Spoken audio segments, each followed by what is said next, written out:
Hola, muy buenos días, buenas tardes. Nos encontramos en el noticiero Neuroeducación GEU y el día de hoy vamos a presentarles un tema fascinante, los neuromitos. Hola, mi queridísimo Toño, ¿cómo te encuentras el día de hoy? Hola, muy bien, ¿y tú? También muy bien, muchas gracias. Qué bueno. Bueno, pues queremos que nos comentes un poco más acerca de los neuromitos. ¿Qué son los neuromitos? Gracias, Talia. Mira, los neuromitos son ideas falsas o creencias populares sobre el cerebro que no están respaldadas por la ciencia. A menudo se difunden a través de Internet o de boca en boca y pueden tener un impacto negativo en nuestra comprensión del cerebro y su funcionamiento. ¿Podrías darnos algunos ejemplos sobre los neuromitos? Claro que sí. Uno de los neuromitos más importantes o más impactantes, mejor dicho, es el de que solo usamos el 10% de nuestro cerebro. Esta es una idea completamente falsa. Y en realidad usamos todo nuestro cerebro, incluso cuando dormimos. ¿Recuerdas aquella película de la que hablábamos de Lucy? Que en esa película le preguntan a un neurocientífico que qué pasaría si utilizáramos más de el 10% de nuestro cerebro. Pues en realidad es falso porque utilizamos todo la capacidad de nuestro cerebro todo el tiempo, incluso hasta cuando dormimos. Mira qué interesante. Y cómo hemos vivido durante tanto tiempo creyendo este tipo de mitos. Incluso gente, pues que ya ha estudiado bastante, aún sigue diciendo que esto de que usamos el 10% del cerebro, pues es real. Exactamente. Y yo sé que tú sabes algo relacionado con otro neuromito que está relacionado con los estilos de aprendizaje. ¿Podrías decirnos algo tú? Sí, claro que sí, Toño. Pues mira, en base a lo que yo pues he investigado durante el transcurso de mi vida que he aprendido, otro de los neuromitos. También hay otro neuromito que es el de los estilos de aprendizaje. Este, pues, como bien lo dice, es un neuromito y es falso porque no existe evidencia científica que respalde la idea de que las personas aprendan mejor de una manera específica como lo visual, auditivo o kinestésico. Incluso eh, anteriormente pues ya pasados años, en las escuelas a los alumnos les ponían en cada una de sus asientos esto de kinestésico, visual o auditivo, dependiendo de cómo consideraban que los alumnos aprendieran, y pues así era como los maestros les daban el aprendizaje y su Oh, mira, enseñanza. eso es muy interesante y es bueno saberlo para no caer en esas cuestiones erróneas de la enseñanza. Así es, porque pues ahora sí que todos aprendemos, sí tenemos tal vez algo que nos distinga, pero todos podemos aprender de la misma forma, tanto visual, auditivo, kinestésico. Exactamente, muy bien, muchas gracias. ¿Y sabes algún otro mito? Mm, Fíjate que he escuchado mucho hablar del mito de la música, que cuando los niños están, bueno, o las mamás están embarazadas, tendrían que ponerles música de Mozart porque los niños van a nacer más inteligentes. O igual, pues cuando ya nacen, en el transcurso de sus primeros años, es importante ponerles música, lo cual esto es totalmente falso. ¿Sabías sobre esto, Toño? Había escuchado, no pensé que fuera falso. ¿No pensaste que fuera falso? Mm. No, pues fíjate que sí. En realidad, la música sí es muy importante para los niños, pero siempre y cuando la toquen ellos, porque am, pues ir a la par entre tocar la música y el escucharla, pues desarrolla otras partes del cerebro que conectan tanto lo motor como lo auditivo, lo sensorial, y esto sí crea, pues ahora sí que digamos, mentes más inteligentes.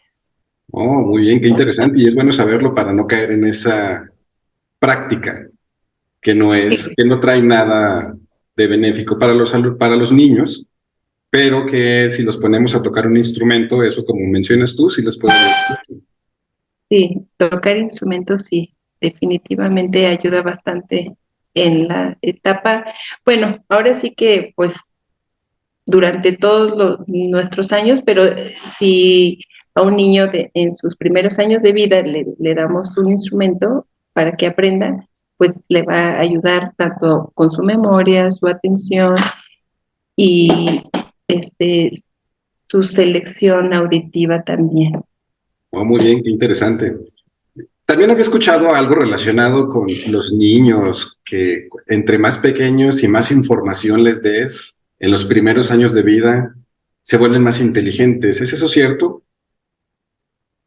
En realidad, no. Bueno, Talia, y además de lo que nos mencionabas, yo había escuchado algo relacionado con la darle al niño o enseñarle desde los primeros años de vida, darle mucha información, darle vocabulario, enseñarle cuestiones como de matemáticas, porque de esta manera se supone que el niño va a ser un poquito más, o va a ser más inteligente. ¿Es eso cierto o también es un mito? En realidad, este también es otro neuromito, puesto que el niño en sus primeros años de vida, pues está creando constantemente la sinapsis y esto pues no depende tanto de lo que tú le aportes al niño, sino de la manera en cómo se lleva su enseñanza. Esto quiero decir con que el niño puede aprender, o más bien lo que él necesita es el juego y pues todas estas actividades espontáneas a través de lo motor, porque pues en sus primeros años lo motor y lo sensorial es lo que ellos necesitan. Oh, Pero esto de que tengan que aprender, bueno, que uno como padre sobre todo quiere darles de que pues, vayan a clases de matemáticas, que vayan a baile, que vayan a natación, a música, pues lejos de poder ayudar, pues va a crear tal vez una frustración porque se están perdiendo el tiempo importante para jugar, que es lo que los niños requieren en sus primeros años de vida. ok. Entonces la socialización es muy importante para ellos. Así Y es. es a través del juego, va a ser de lo mejor. Sí, y del juego usando su cuerpo y pues con sus sentidos. Esto es lo que va a crear el aprendizaje en los niños a sus primeros años de vida. Oh, muy bien. Y entonces, por ejemplo, yo había escuchado también que hay una diferencia entre el cerebro derecho y el cerebro izquierdo. ¿Es eso cierto? Bueno, de que existe la diferencia que el cerebro derecho y el cerebro izquierdo pues tienen diferentes funciones, es real. Sin embargo, hay otro neuromito que dice que hay niños que tienen más desarrollado el cerebro izquierdo y por eso pues solamente hay que darle lo que aprende el cerebro izquierdo, que en este caso sería lo lógico, que son las matemáticas y pues todo esto que ya está comprobado. Y el cerebro derecho es la parte creativa, el arte, la música.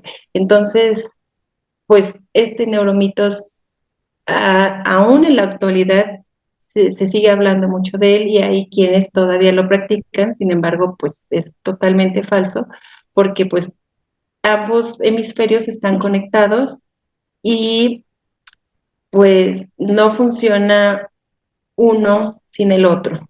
Los dos son pues totalmente, eh, digamos que Trabajan a la par. así es, sí, sí, no podemos dejar el uno sin el otro.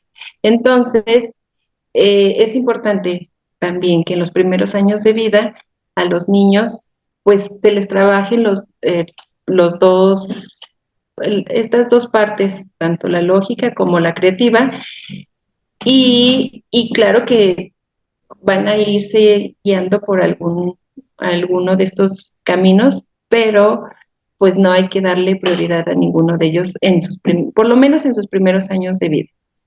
Ok. Ya después, pues ellos van a tomar sus decisiones y pues se irán por el que más les satisfaga. Muy bien, porque sabes que esto me recuerda a otro neuromito que tienen algunas personas relacionado con el cerebro y la computadora, que hacen una similitud de que el cerebro es igual que lo que hace una computadora y en realidad es totalmente falso. La computadora es algo diseñado por el hombre, entonces se sabe cómo funciona. Entonces, a lo mejor la computadora puede llegar a tener algún problema y sabemos cómo resolver ese problema en la computadora, pero el cerebro es algo totalmente diferente. El cerebro ha tenido años, muchísimos años de evolución. Entonces, el hacer esta comparación de que nuestro cerebro es igual a una computadora es totalmente falso. Sí, porque estaremos quitándole todos esos años de evolución que hemos tenido, que nosotros seguimos aprendiendo, que seguimos teniendo sinapsis que nos ayudan a entender cosas de una manera diferente. Entonces, este neuromito de la similitud entre computadora y cerebro también es falso. Mira qué interesante, Toño. Así es. También he escuchado de otro neuromito, no sé si tú conoces un poco más acerca de que es necesario aprender, bueno, en sus primeros años de vida, que los niños aprendan primero su lengua materna y después ya algún otro idioma que quieran aprender. ¿Es esto real o también es falso, como todos los anteriores? Fíjate que ha habido muchas ideas en relación a esto y la idea es que primero debes de aprender bien tu lengua materna, pero en realidad eso es falso, porque ¿dónde dejas a los niños que son bilingües? Por ejemplo, nos podemos ir a los Países Bajos y ahí se hablan diferentes lenguas. Entonces los niños las aprenden a la par que van aprendiendo lo que escuchan en casa, lo van a escuchar otro idioma en la calle, a lo mejor van a escuchar otro idioma en la escuela y se convierten en alumnos o en niños que son políglotas porque hablan varios idiomas.